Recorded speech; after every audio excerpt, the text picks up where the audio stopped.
Hello, everyone. Thank you very much for joining me today. Day five of how to be a top realtor. And today we're going to be talking about how to work with sellers. So I appreciate your time today. So I'll try to keep you about a little over a half hour, no more than 45 minutes, I'm hoping. But if I try to stay out of going into so many tangents, because I love talking about real estate, and definitely this is a great topic. So I'm just going to go over some general ideas on things to think of about sellers, who sellers are, things to think of when you're trying to get the listing, things to do when you have the listing, and get more business out of listings today. But a lot of this is individual per potential new seller to your seller. I love to brainstorm. I love to collaborate before a listing appointment, after you get the listing, during the listing, after the listing, and how to take advantage of leveraging having a listing. So please always reach out to me. I'll set some time aside and go over more and more detail. Could probably go over an hour of just one little bit of each one of these. But so I'm going to start today by saying exactly what a seller is. Like yesterday, we said, what is a buyer? A buyer is somebody that's ready, willing, and able to buy. What is a seller? And this is what a seller is. Seller is someone who is motivated to go through the challenges of selling their home and is ready to move. So that's very important. Those all three things. That one, they are motivated to sell.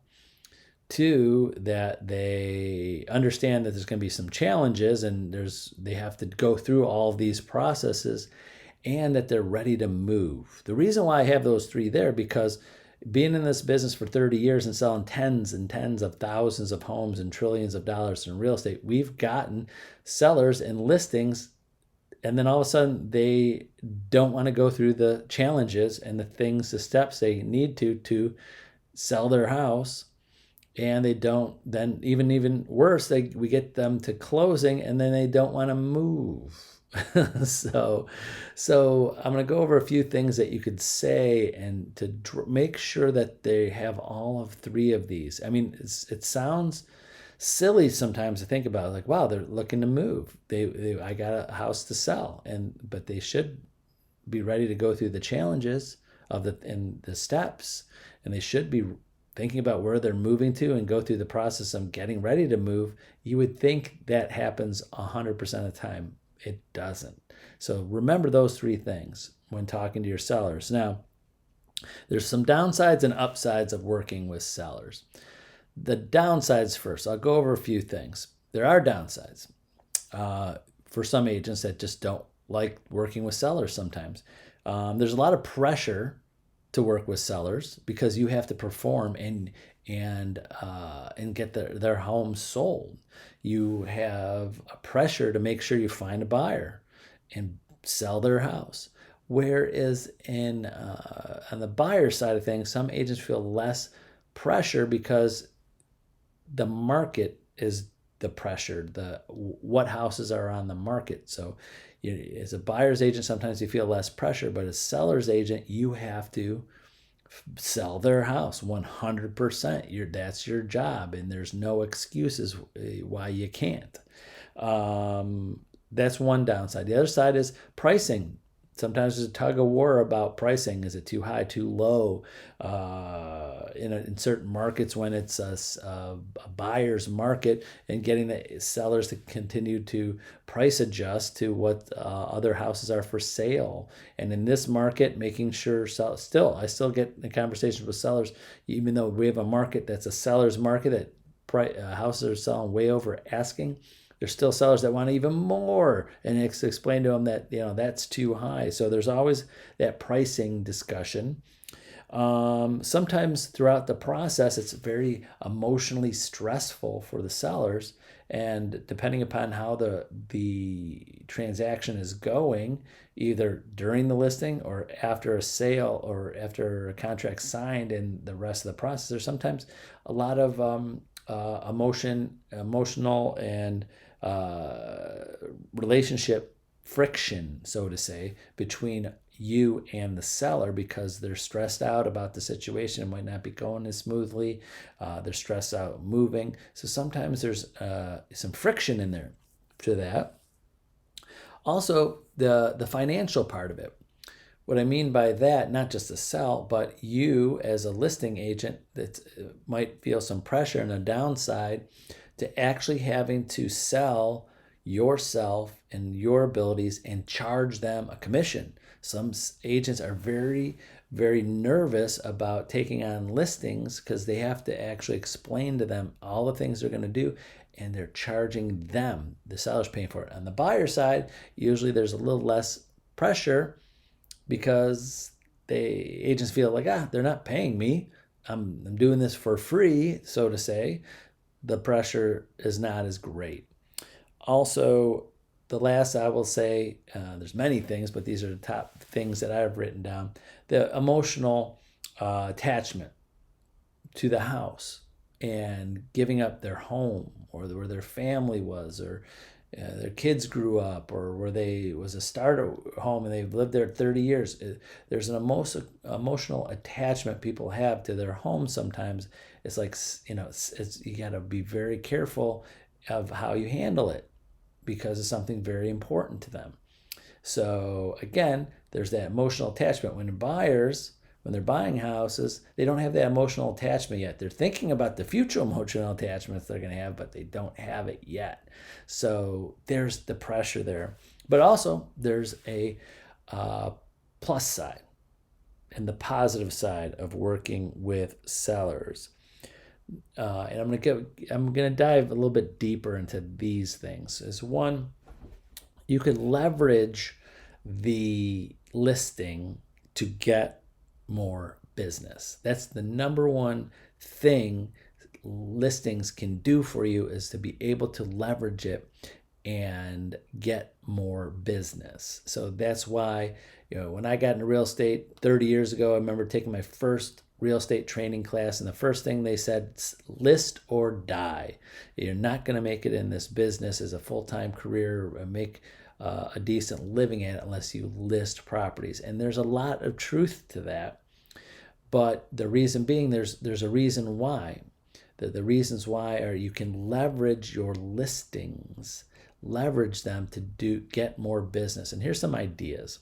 When you have a listing, you are planting your flag in a neighborhood or area or city that you're doing business there. You let the whole neighborhood or city know you are there and doing business. Not as much on the buyer side when you're showing property. So you have a listing, you are now in that market. Kind of like, you see those old movies of Western, when they went out west. They said certain areas or states or whatever. I remember seeing that where you just ran out there, planted a flag, and that's your area. Don't remember the movie. Was it Dancing with Wolves or one of those movies like that? But you just ran out there, you planted your flag, and that's you. That's where you're at. So remember, your listing is planting a flag. Also, you can use your listings to work for you when you're not even working. What I mean by that is when you have a listing, other agents are working for you. What are they doing? What are the buyer's agents doing? The buyer's agents are actually bringing their clients, their customers, their potential buyers, because they're not really, unless they're under a buyer agreement, they're just in limbo, to you to visit you and your listing. So they're bringing them to you. And I could go on and on for things that you can do, but I'm going to give you a couple ideas. Is that one, I see so many agents that don't do enough of this, is that use that listing to market yourself to every buyer that comes in there, even there with another agent. You have nice flyers, brochures, big, in the past, not as much now, you used to have big books of different pictures of the house, information, have things that the buyers want to take that could take with them that has your picture on it. as I said this, mentioned this yesterday, is that when you have a buyer and they walk into a house and there's nice brochures and pamphlets with that listing agent's name and information all over it, you do whatever you can to stop them from taking that. You should be making the brochures. You should be making the things for them with your information on it, because now your competition, you put your competition's card in their pocket. So you do that when it's your listing side. Market that so they see you all over that house, and when they take things with them about that house, it has your information on it. Also, you are outside of just the sign in front. Every buyer that's looking to market sees your name, sees your information. Now, if Jane Smith, buyer's agent, walks into that listing, does any of the other 30, 40, 50 showings know Jane Smith showed that property? No. It's advertising you. And how that gets you business is that I've had agents, and hopefully it's happened to you in the past, I've had agents that have listings that got calls from buyers. They either don't want to use their agent anymore, or their agent is not reachable and want to use that agent to see other properties, or even put an offer on that home. I'm not going to go into procuring cause issues, but almost several times every month I get an agent calls me and go, hey, this buyer called me, they saw the house with the other agent, they don't like their other agent, they don't want the other agent, they want me to present an offer. Not going to go into a conversation about procuring cause, but what just happened? You just picked up a potential buyer on a house. If it's not that house, I've had agents transform them into buyers for other houses. So you got to use that, your listing.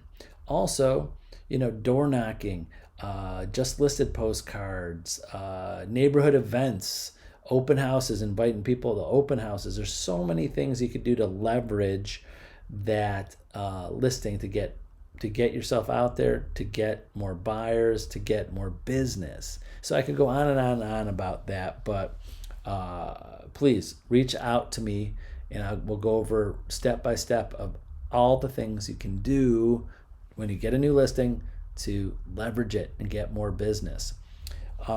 Basically, there's a strategic way of working with sellers from the start of the presentation to when you get the listing. One of the things is there's basically three sections. There's the approach and the call, the initial contact. Second is the actual presentation. And then third is handling the listing before the offer. This is all at the beginning.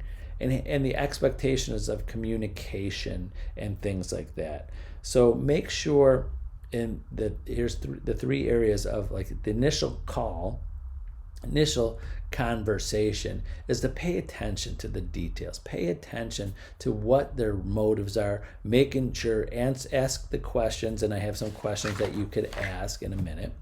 To make sure that they are motivated, make sure they're ready to go through all the processes and the challenges, and make sure they're ready to move. So there's some questions I'm going to go over with that right now. So here's some questions. And okay, before I jump into that, there's one major, very important question you've got to ask all sellers. I'll give you the exact verbiage that you could write down, but not yet. Right after I ask these general questions. So general questions you got to think about all the time is, how did they hear about you and how did they pick you up? Did they call you off a sign call? They saw another house. Did they get referred? Was it off an advertisement? They just call you out of the blue. Where was it? How did they find you? Because you have to track. You have to track where your business is coming from. What's working?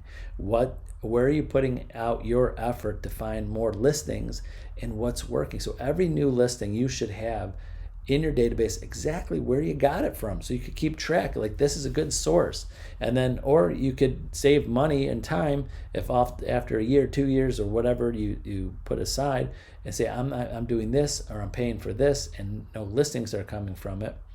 You're like, stop beating your head against the wall. Stop wasting your time and money in certain areas if you're not getting any results. Asking questions to sellers: why are you selling? Where are you moving to? Have you ever sold a home before? That's very important. Have you ever sold a home before? Because you could see their experience. You could ask them, did he use a realtor? what did you like or dislike about that agent? What did they do well or did poorly? So you could ask many questions to figure out, where they are and how knowledgeable they are about the process. Because being knowledgeable, remember, we do this every day. We do this, well, hopefully you do, real estate every day, but you might not take listings every day. That would be a lot. That would be great though. So sometimes we get numb to the things that we deal with all the time. So you got to see their expert level, expertise or knowledge. It's kind of like going to a restaurant for the first time. You ever met an adult that's never been to a restaurant, but if they say, hey, I'm going to a restaurant for the first time, or I haven't been to a restaurant in 20 years, and someone asks you questions about what their experience is, you're going to take your time to explain the exact experience. But they kind of know the idea. They're serving food, and sometimes they might have some people behind them that is telling them outside of you what to do. So in real estate, we got to remember that we have to see what their expertise is and their knowledge, so we know how to go at them at different angles and make sure we take the time that we need to. And another important question along that line of questioning is who are all the decision makers, and if there's anybody else helping you with this decision to sell. So what I mean by that is, if there's partners or spouses and you're only talking to one, make sure there's there. If it's a single person, maybe they're relying on another friend or family member or parent that they're running ideas by and keeping them updated. Because any agent that's been in the business a while has got those deal killers, that dad that came in last minute, that Uncle Joe that came in to do a inspection, and you'd spend all this time and they killed the deal. Same with listings. Just make sure when you're talking to people, you ask them that question, is there anybody else helping you or giving you advice that we could include in our conversation? So you can include those people. You can include if it's a young person and they're relaying everything that you say and everything that's happened to their father, maybe they'll say, hey, let's call your dad. Let's call your dad and have him involved in this. How much would you like him involved? I could have him on all conversations, texts, negotiations, be with us when we see houses. Make them feel comfortable that other people are welcome to, because again, it can only help, because at the end, when they come in at the end, they'll just, like I said, sometimes they're just deal killers with that. So here's the big question. Here's the big question to ask your potential sellers is, what are your biggest fears or concerns about selling your home? So what are your biggest fears or concerns about selling your home? This will bring out the things that should be most important to them and what you should be not worried about, but concerned about, because they're concerned about it. You share their emotions, like, that's very important to you, it's very important to me. I'll make sure I explain that. I'll make sure those go smoothly. I'll make sure this happens, that happens. So I can't even answer that question for every seller, because everybody's different of what they're looking for. So make sure that is a very important question to ask. Again, what are your biggest fears or concerns about selling your home? That's very important. The second part, I was bringing up the actual presentation. So we were a little talking about when you talk the first time, the initial questions and getting the feel for maybe you're going to go into a listing appointment. Now, when you actually have the presentation, now I could go on hours and hours and hours about a good listing presentation over to a bad presentation, the things you should include, the things you should have in there. So I'm just going to go over some general things to just think about, just the feeling and the things that you should be aware of, more of an emotional connection and communication part than the actual physical listing appointment or listing presentation. So one, the presentation is, you got to make sure when you're going in for a presentation that there's a mutual respect. There's a two-way street. When you go in for a listing presentation, one, they're interviewing you to see if they want to use you, and two, you're interviewing them to see if you want to take on them. So you want to have that mutual respect and explain that mutual respect, that, hey, I'm here to answer all of your questions and show you that I'm the best person for the job. But also at the same time, I'm seeing if you're a good fit for me and my business, to see if we're on the same page and if we have the same goals and things that we want to do to get to our goals, to be more of a partnership and a team approach, that we're team sale, team listing. And so we could definitely individually work on the verbiage or the script to that.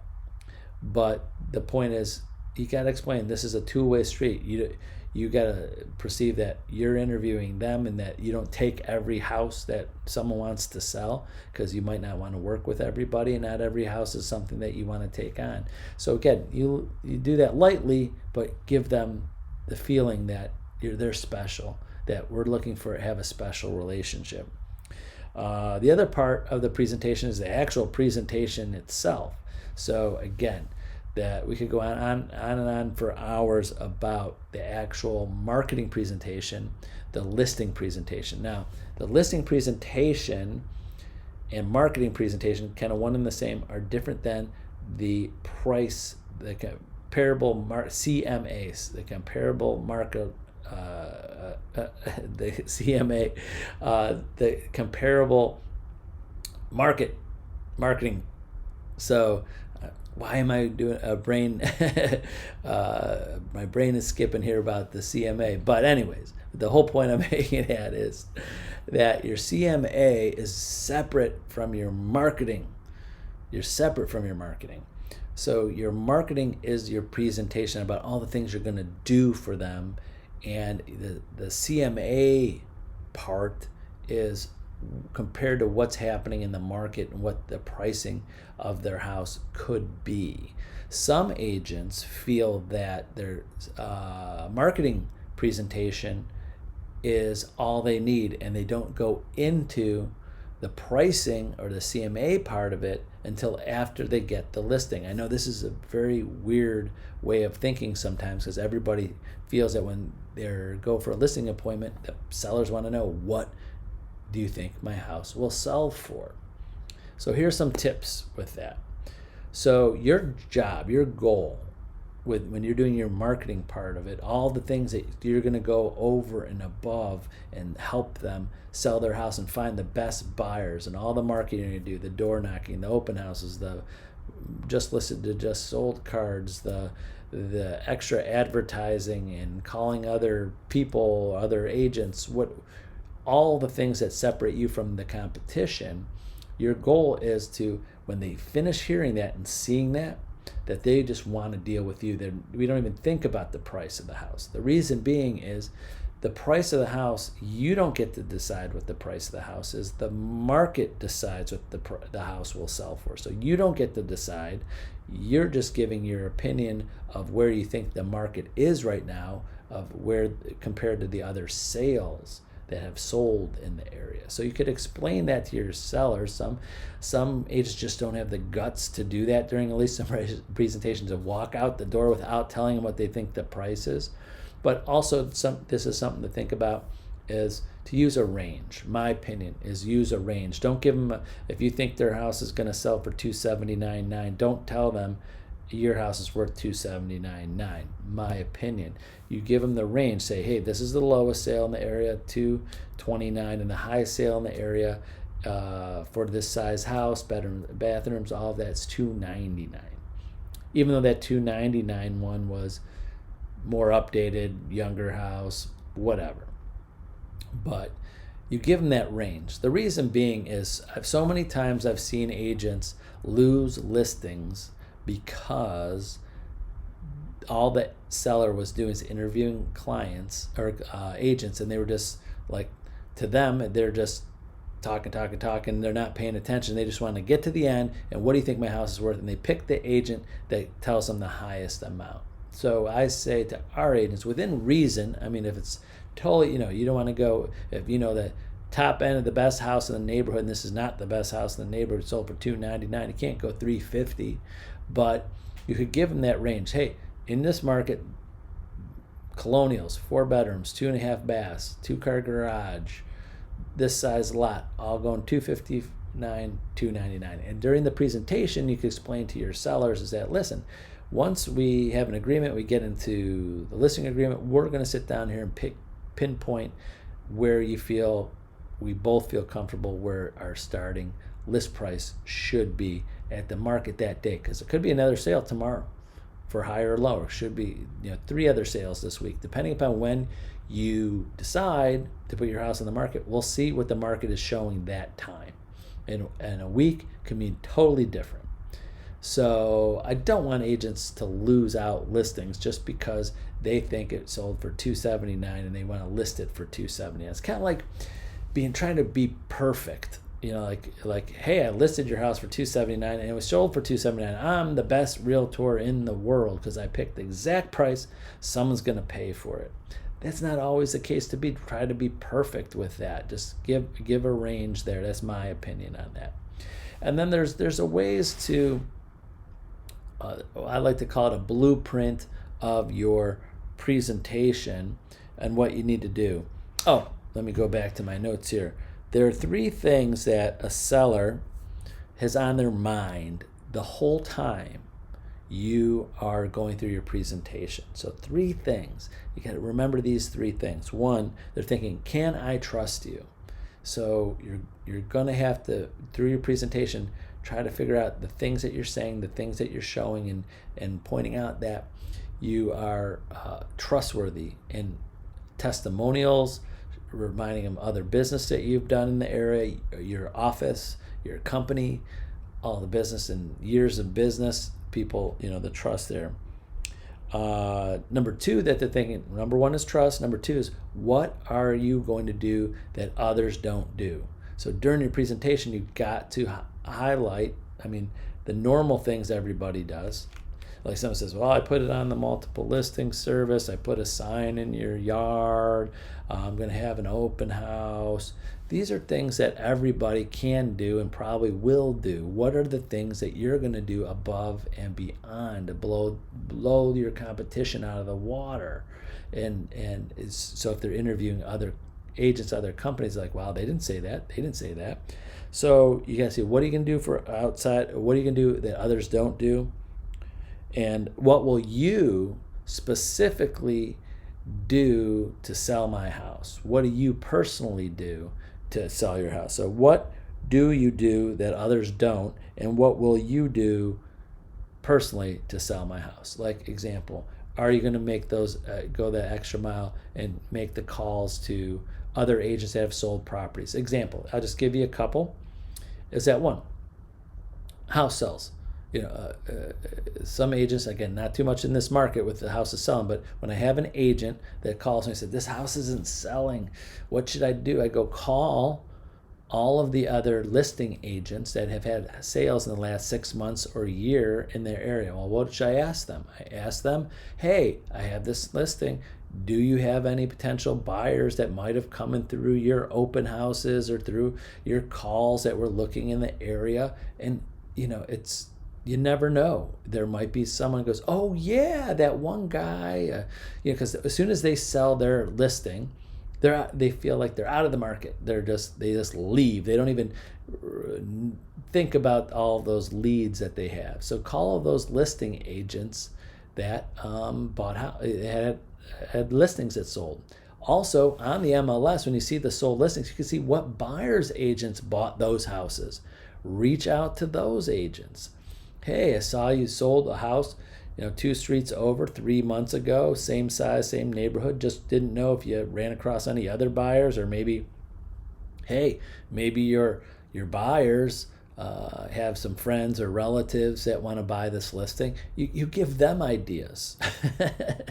You give them ideas to get more business to sell your listing. You call an agent that sold a house down the street to their buyer and go, that's a good idea. Maybe I should call my buyer that I sold the house with down the street, have them say, hey, do you have any friends or relatives that might want to buy that new listing that's right down the street?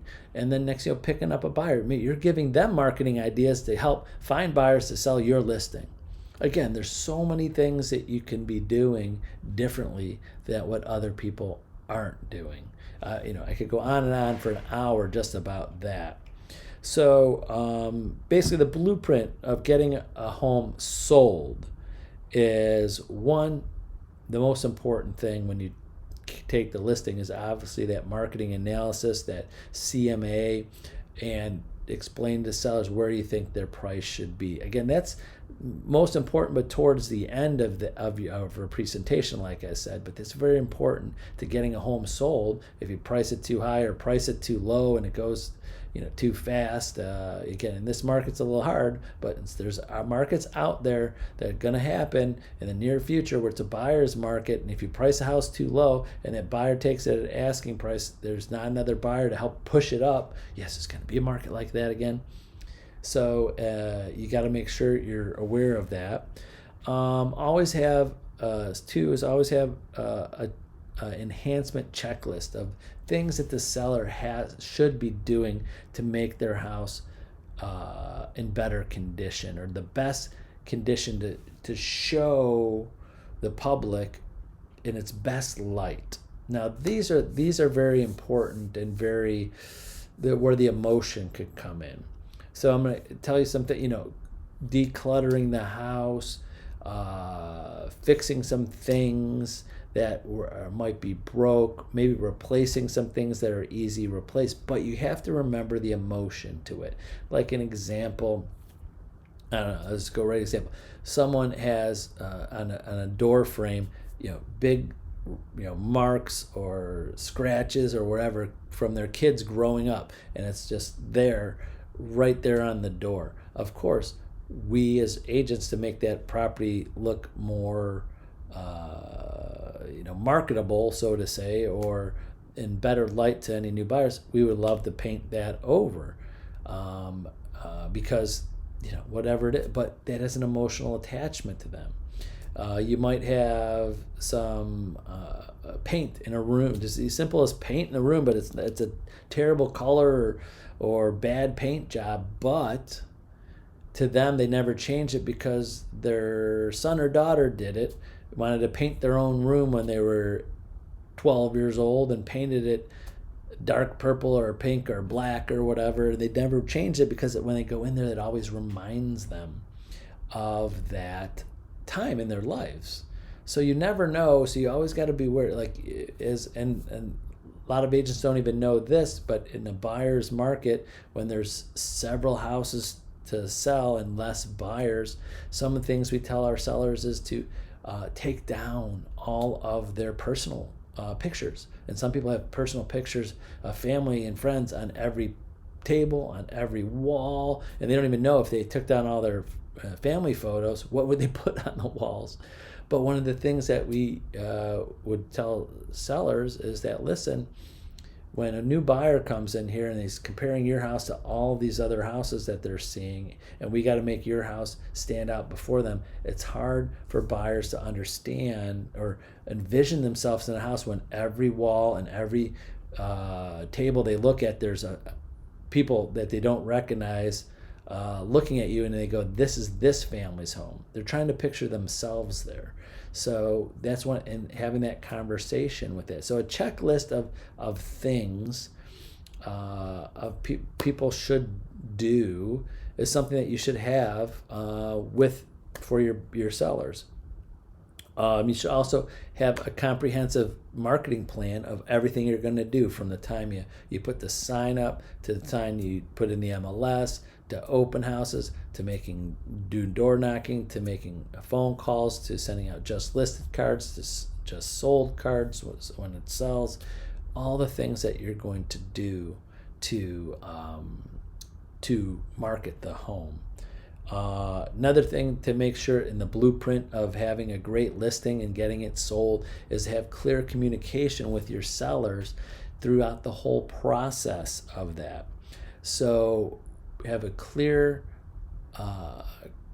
communication of all the things that are going to happen. Now, when a seller lists their house, you got to remember that so many emotions are going through their mind, and they might be nervous about what happens next. But when they put the house on the market, sometimes they kind of understand already that they don't have to move the next day. We don't have an offer on it.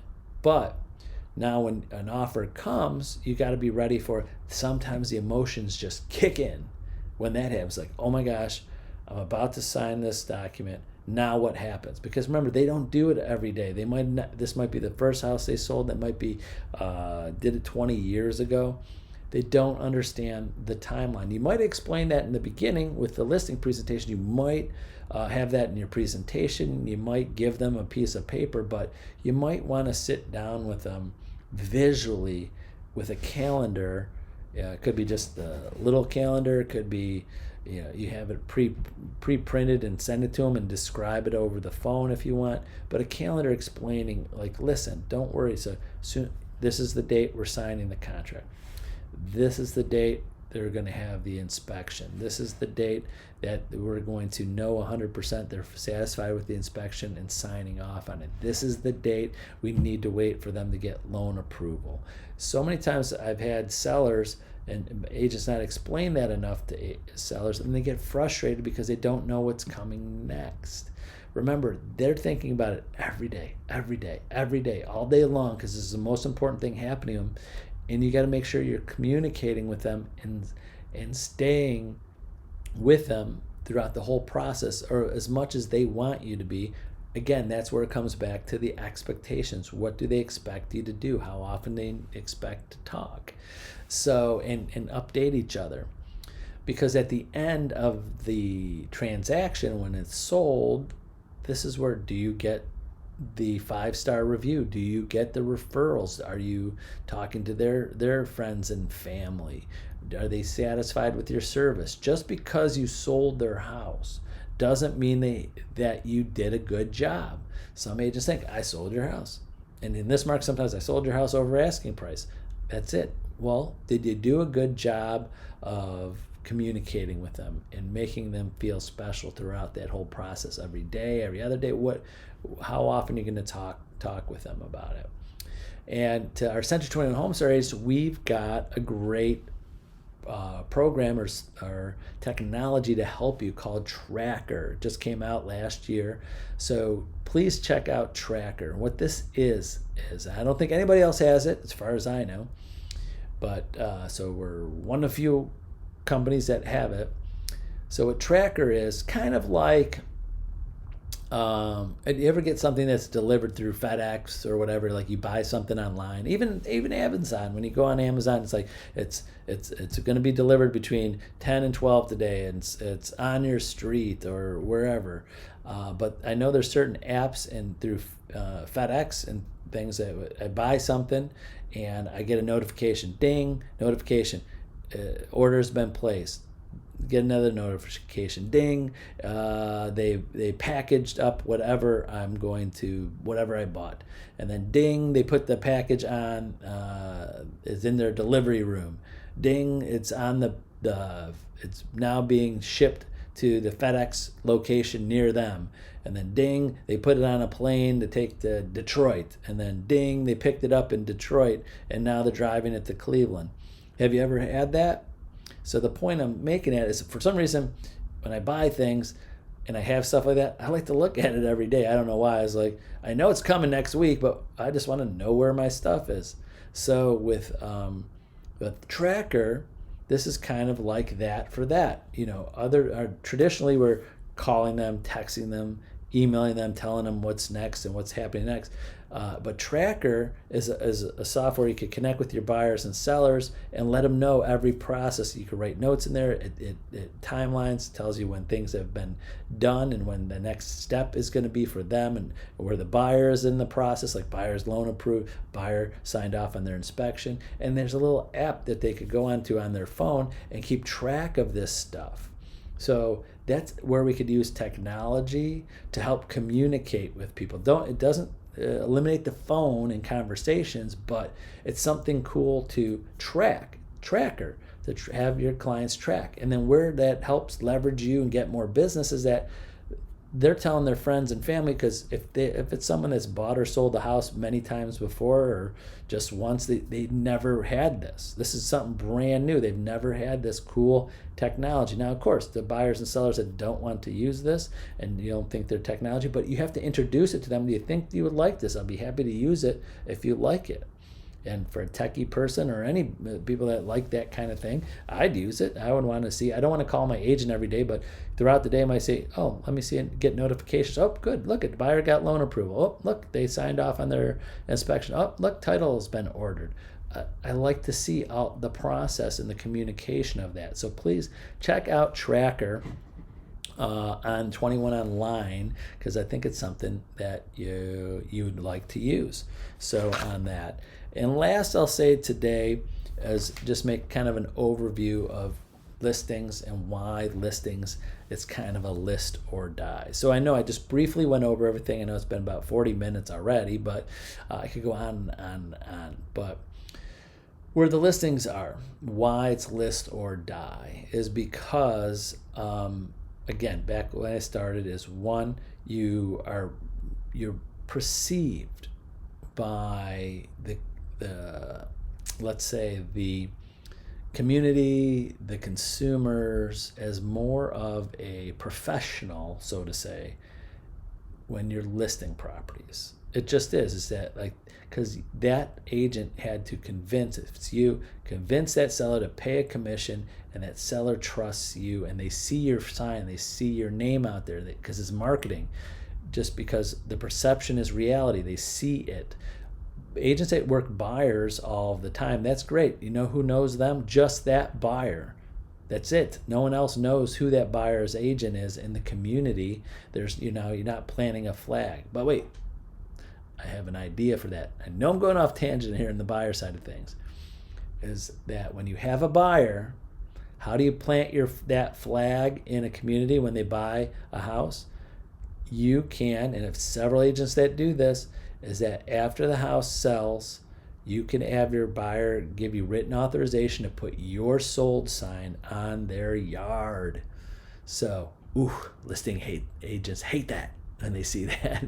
So as soon as it sells and now it's your buyer's house, you get written approval. Can I put a sold sign? Because I sold your house. I sold you that house. And put a sold sign with your name and information, and then plants your flag. So don't want to go too much in detail about the buyer side of things, but call me. I could give you more information on that and ideas. But back to the seller side.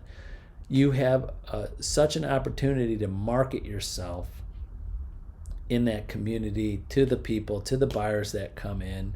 Like one of the things I explain to agents is when you sell a listing, when you sell your listing, the day it closes, agency stops. That buyer who bought your listing is not the client of that other agent. Agency legally stops. You could call the day of closing, the minute they tell you the house is closed, is the 30 seconds later. You could call that buyer and go, hey, just making sure you're getting into that house, and everything's fine. Feel free to call me. I can connect to the seller if you need anything. You're allowed to legally do that. This agency stops. Sometimes for some reason, well, because no one told you this, is that a lot of agents think that, oh, that's the buyer's agent forever. It goes down forever. Like, no, it doesn't. And what I suggest to our agents is, and wish I had all the time in the world to call every one of our agents after every time or right before everything closes, but we have a great system called the Preferred Client Club. And what it is you could sign people up. It's $35 for 3 years. I think it's $50 or $40 for 5 years. And it's like $60 for 7 years. But they'll send them 8 pieces of mail every year for 3, 5, or 7 years, depending upon what price level you are. And I always suggest our agents to send it to the buyer, the person that bought your listing, because they remember you. You don't know who their buyer's agent, where the buyer's agent will be. You don't know the relationship they had. You might do if you think they had a bad relationship, definitely. But that chances are that agent that sold them that house might not be in business in 7 years when they're ready to sell, or that buyer's agent will do a bad job of keeping in touch with that buyer and when they're ready to sell. So simple. You have a commission check.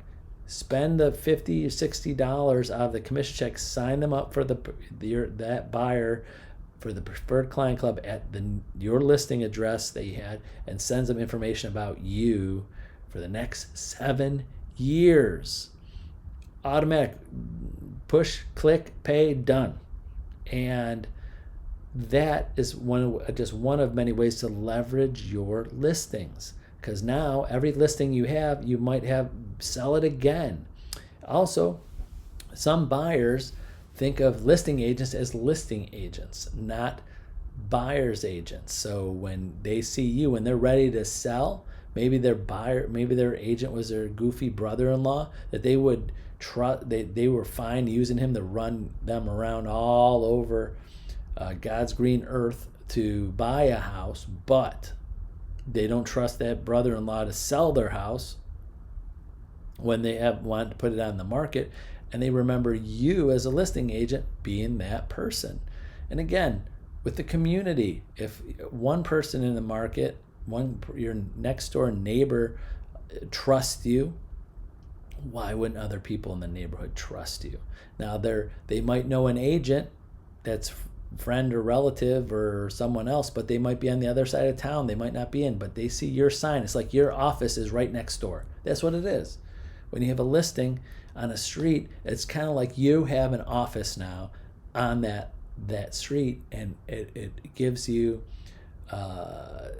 clout on that street. So when you don't leverage that, if you just think the sign and people driving by and seeing your name is enough, you're not leveraging it enough. You're not call all those people, door knock, go door to door if they're not home.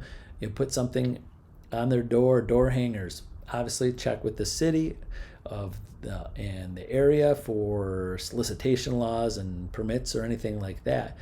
Don't put it in the mailbox. Just a little training there.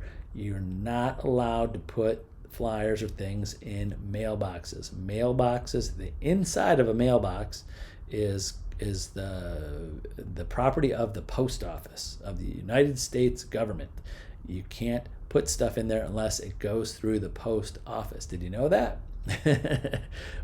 I've had agents learn several times over 30 years. I've had agents learn several times and getting a letter from, it's kind of weird. I haven't had one in about 10 years, but getting a letter from the Postmaster General that with a copy of something our agents put in a box. So, but please check with me, any agent, but mostly Century 21 Homestar agents, please.